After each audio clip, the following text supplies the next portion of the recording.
5% of Tennesseans identify as Latino. The majority of adults are immigrants. Overwhelmingly, Latino youth in Tennessee are U.S. citizens. Nearly half of these youth live in poverty.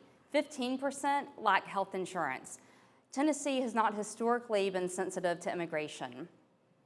Latino immigrants largely originate from Mexico and the Northern Triangle region of Central America. This region includes Guatemala, Honduras, and El Salvador. Central Americans fleeing violence must first illegally and successfully cross through Mexico to reach the U.S. border. But before delving into hardships, I want to draw attention to some strengths and beauty in the region. One is the rich biodiversity and stunning landscapes, such as the mountains here in Costa Rica. The beauty of home is one small part of what immigrants leave behind when they move to the United States.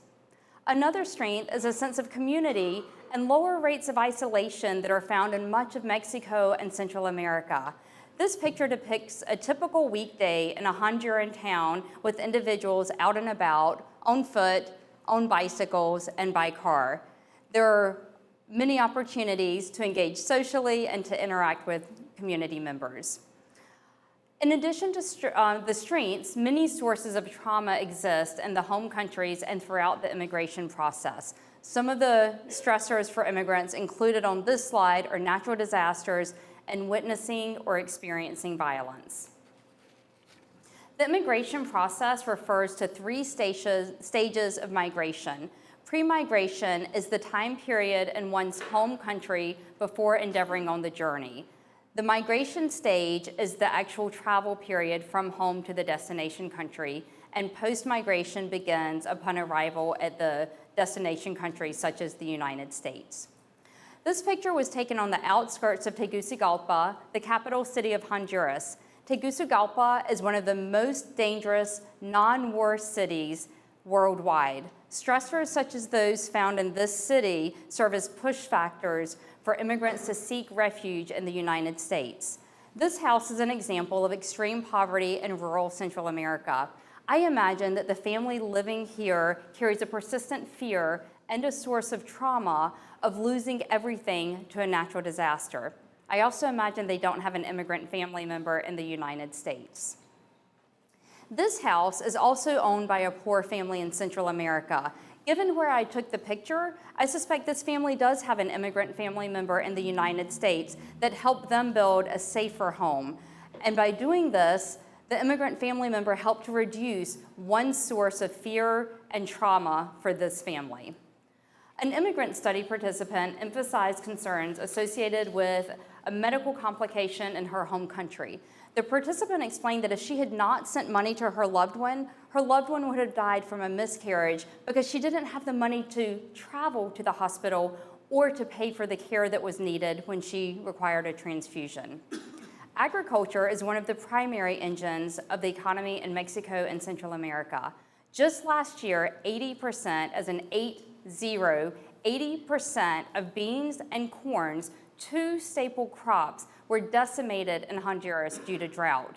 The region is particularly susceptible to hurricanes. This graph encapsulates an urgent crisis in the Northern Triangle countries. We can see all three Northern Triangle countries are on this top 5 list of nations with the highest per capita homicide rates worldwide. Immigrants are truly fleeing for their lives from Central America. These sources of trauma prompt immigration to seek a better life and, again, survival. The migration journey can bring a sense of hope, but is also wrought with additional forms of trauma. One source of trauma is leaving loved ones, communities, and their known lives behind in order to set off on this journey. Most immigrants cross the Sonoran Desert or the Rio Grande River to reach the U.S. border. Both paths are life-threatening. In 2018, 283 immigrants were known to die on this journey. The exact number is almost impossible to determine. Immigrants cannot carry enough water for the trip that can take weeks for the full migration journey. This quote highlights a mother's sacrifice to keep her children from dehydrating in the desert heat that can reach 129 degrees in the summer, and she herself drank from basically mud to keep from dehydrating. Immigrants make the treacherous journey and even send their children with a paid guide or coyote on this journey, sacrificing to achieve the dream of El Norte, or the North, or the United States. Both opportunities and hardships await across the border. Sources of trauma do not end upon entering the United States.